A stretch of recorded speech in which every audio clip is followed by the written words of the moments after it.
My parent named me Alma. The storyline is becoming who we are.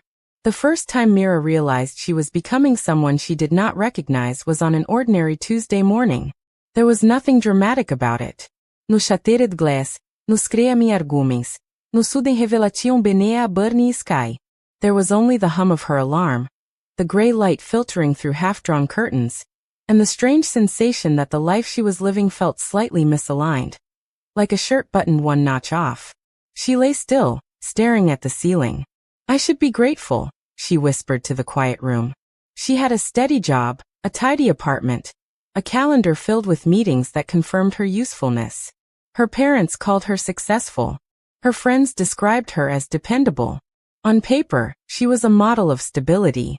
And yet, beneath that polished surface, something restless stirred. It wasn't unhappiness.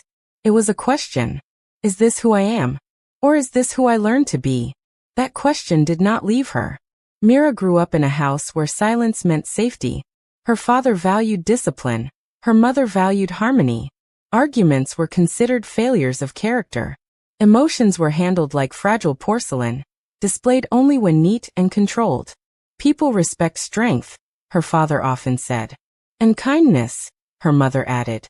What neither of them noticed was that Mira internalized both lessons in a way that erased her.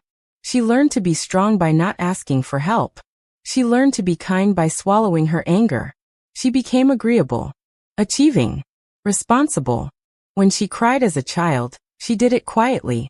When she felt jealous, she turned it into admiration. When she wanted something unusual, a different hobby, a different path, she told herself it was unnecessary. Children are brilliant observers. They learn who they must be in order to remain loved.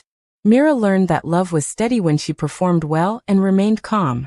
So she shaped herself accordingly.